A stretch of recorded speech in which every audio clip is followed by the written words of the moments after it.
Every day brings another glimpse into the golden age, the stories, emotions, and unforgettable faces that built Hollywood's heart. If you love keeping these timeless memories alive, make sure to hit subscribe. It's free, but it truly helps keep this history shining bright. Thank you for being part of this journey.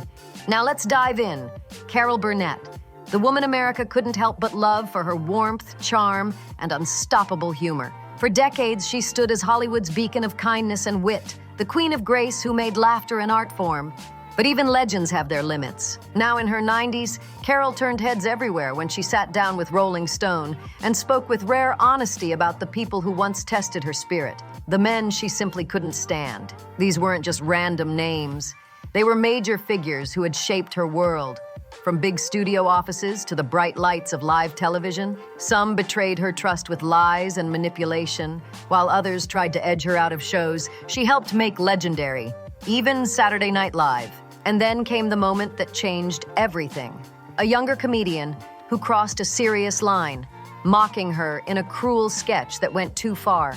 Carol fought back with strength and dignity, refusing to let anyone tarnish the name she worked a lifetime to build. But who exactly were the ones who hurt one of television's most beloved icons? And which man's actions left a mark that time could never erase? At the center of it all was Harvey Korman, once her closest friend and comedy partner, but also the source of one of the biggest behind-the-scenes blow-ups in 1970s TV. Back then, every laugh meant sky-high ratings and paychecks that could make or break a career. And when tempers flared, the fallout was unforgettable. The Carol Burnett Show completely ruled television. Week after week, America tuned in to laugh, cry, and fall in love with its magic. At the center of it all was Carol, the heartbeat of the show, and Harvey, the comic genius who could turn her simplest lines into pure gold. Together, they created unforgettable moments that defined an era. But behind all the laughter, something darker was brewing. By 1974, the cracks were starting to show. The show was at the height of its power.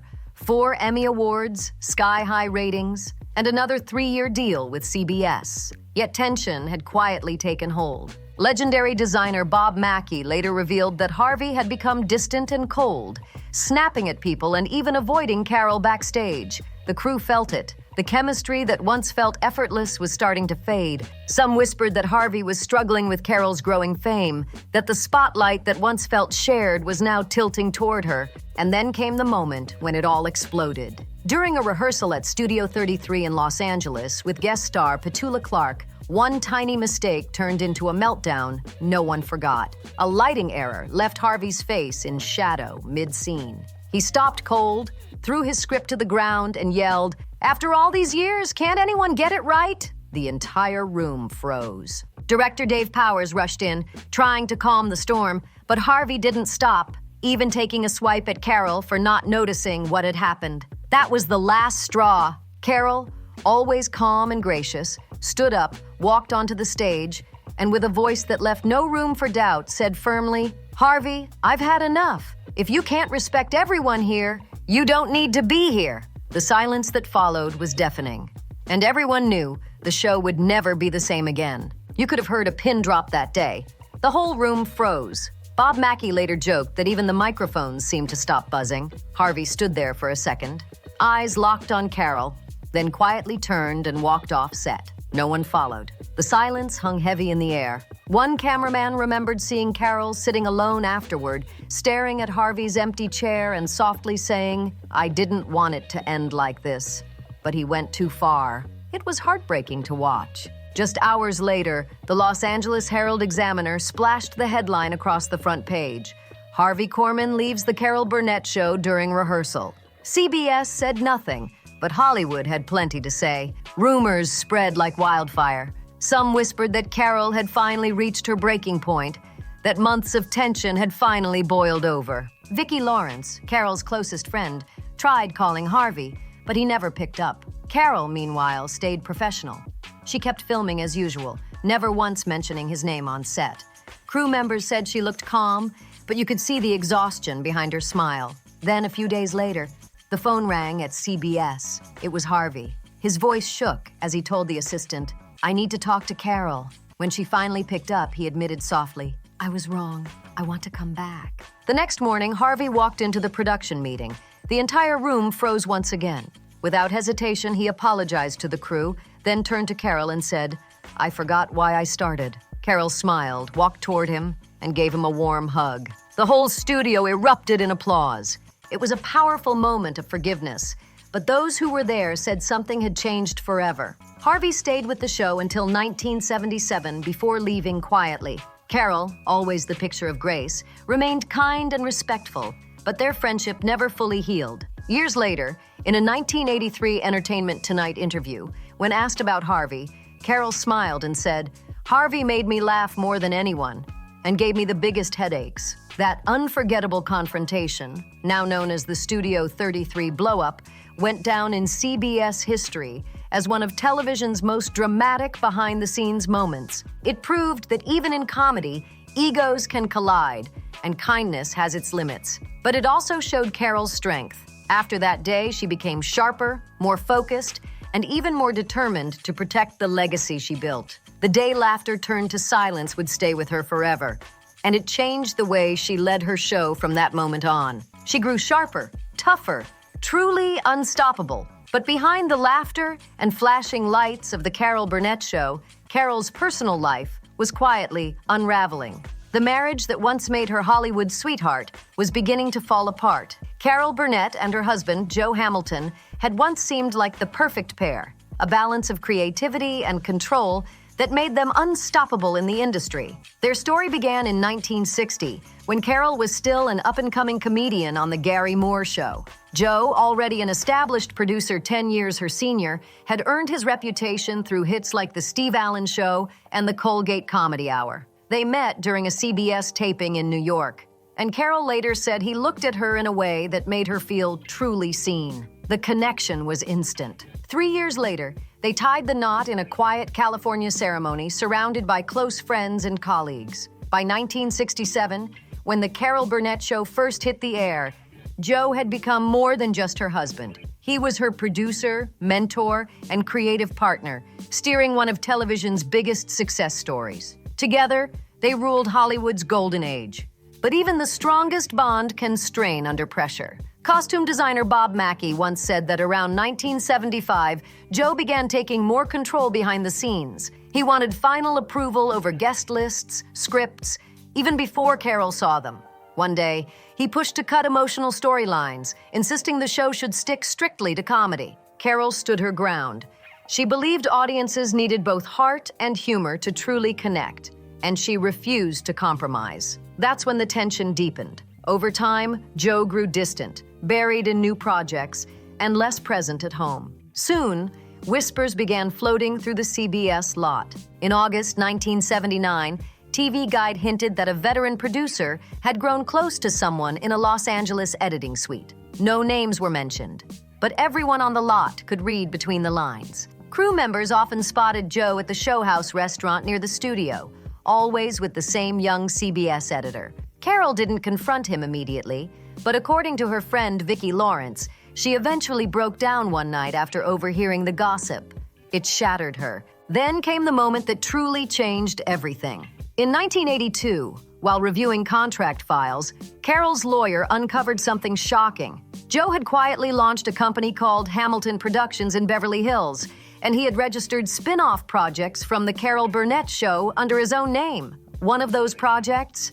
Mama's Family, a spin-off based on one of Carol's own beloved sketches. Without her name listed as a credited owner, the discovery felt like a punch to the gut. According to the biography, Laughing Till It Hurts, Carol decided to confront Joe directly at CBS. She looked him in the eye and asked, "Do you think it's fair to turn what we built together into something that's only yours?" Joe's answer was cold. "It's business, Carol, not emotion." That was the breaking point. Everything changed in that instant. On March 3rd, 1983, Carol filed for divorce in Los Angeles County Court. The LA Times headline read, "Carol Burnett and Joe Hamilton split." But the reality was far messier than the papers ever showed. Their separation spiraled into one of Hollywood's most complicated legal battles over creative ownership and legacy. Joe demanded full production rights and profits from The Carol Burnett Show and every related project that had spun from it. Carol, heartbroken but resolute,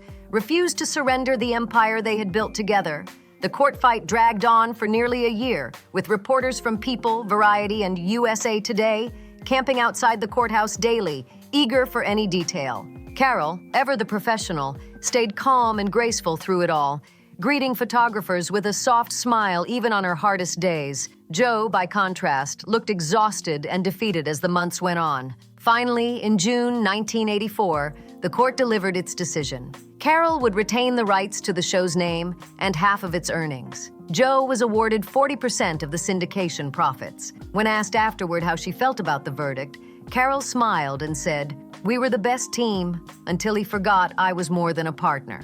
That single line made People magazine's cover and touched hearts across America. It wasn't just a quote. It was a statement of strength from a woman who had lost love but refused to lose herself. After the ruling, Carol cut all professional ties with Hamilton Productions for good. Joe went on to produce new projects, but none ever came close to the magic they once made together. In 1991, Joe passed away from heart complications. Carol didn't attend the service, but she sent a bouquet of white flowers with a handwritten note.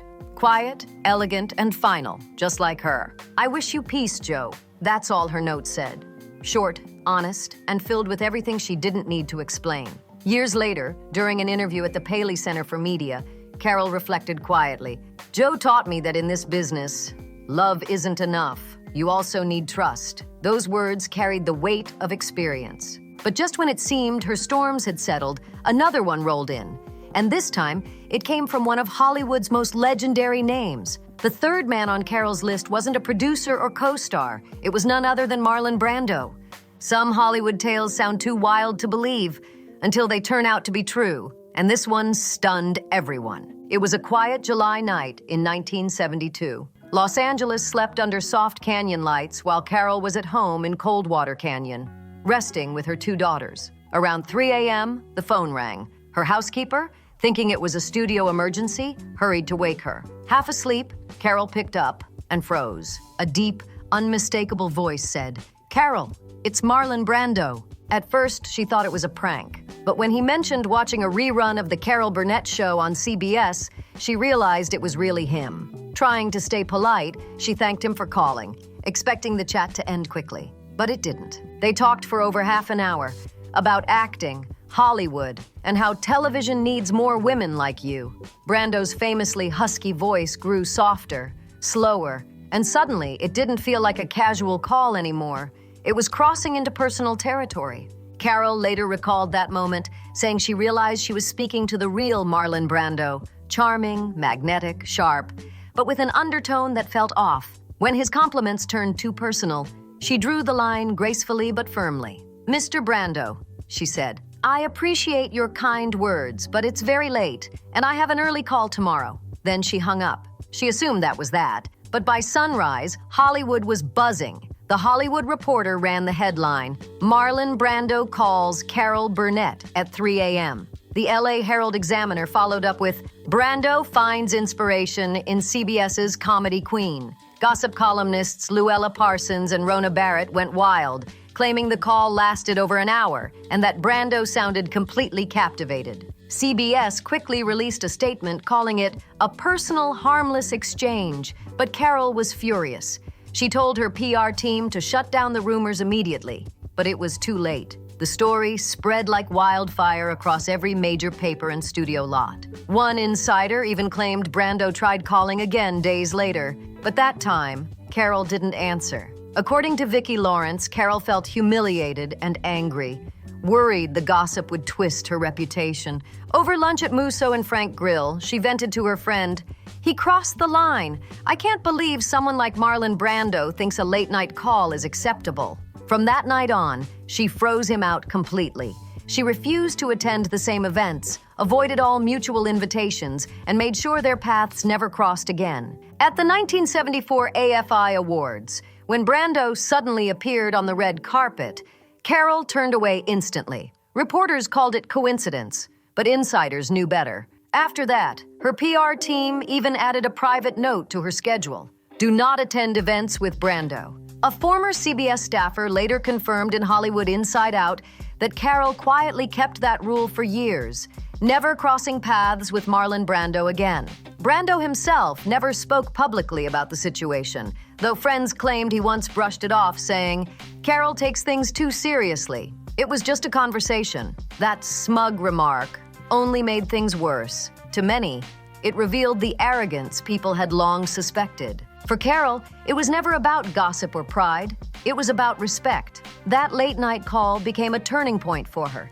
It taught her that fame didn't protect you from being disrespected.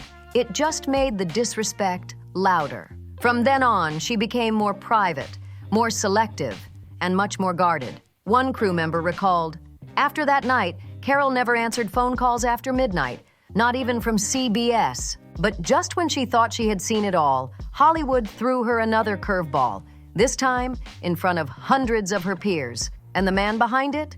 None other than Cary Grant." Flashback to 1968, Hollywood at its most glamorous. Champagne flowing, diamonds glittering, egos shining just as bright. The Carol Burnett Show was dominating television, winning Emmys, pulling record ratings, and turning Carol into America's most beloved comedian. Meanwhile, Cary Grant, the silver-haired gentleman of the Golden Age, was being honored with a Lifetime Achievement Award at the Beverly Hilton.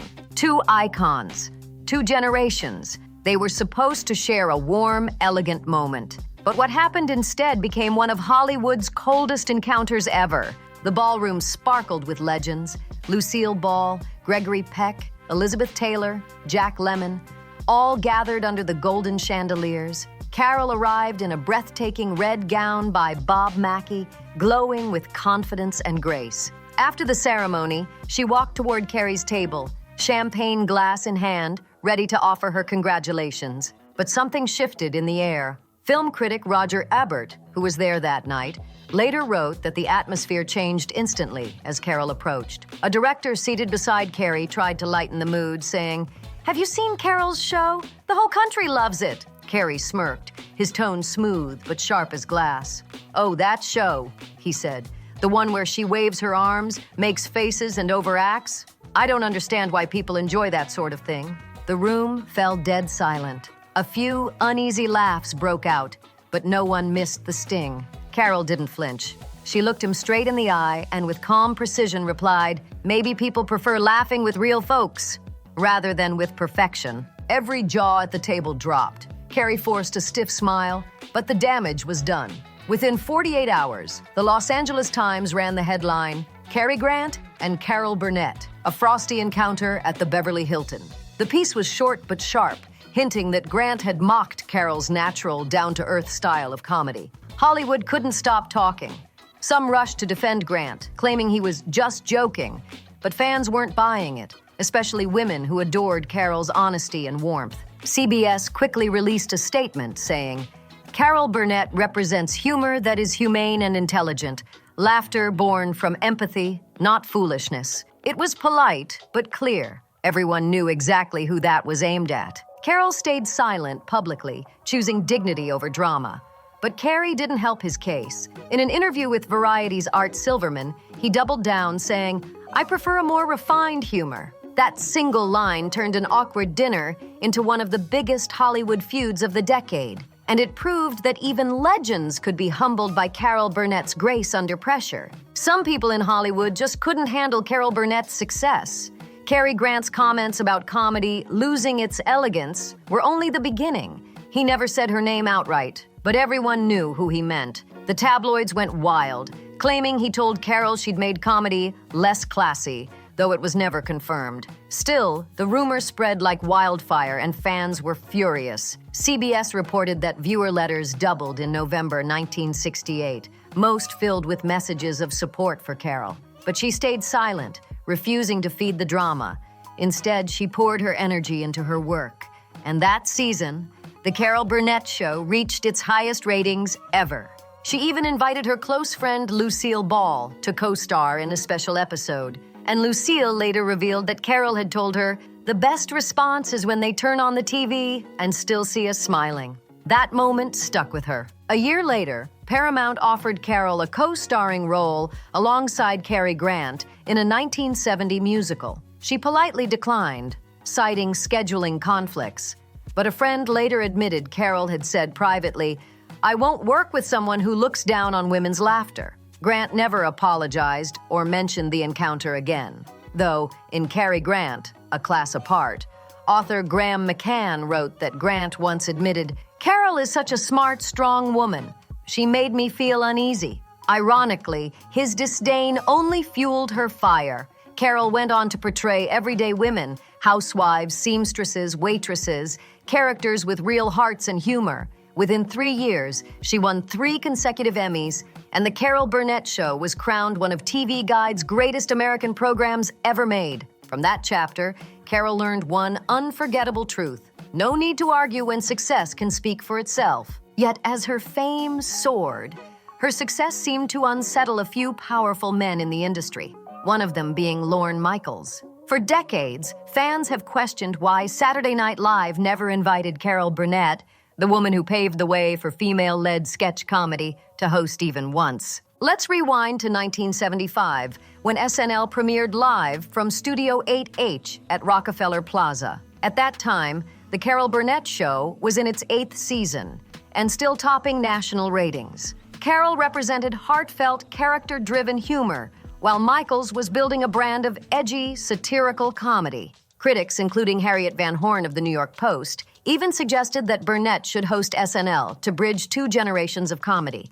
But instead, it created silence that lasted for decades. Inside NBC, Carol's name reportedly came up for season 2 in 1976, but Michaels allegedly dismissed it, saying she didn't fit the spirit of the show. According to New York Back Bay Books, 2002, one editor recalled Michaels referring to Carol as the face of old television, claiming SNL was doing something new.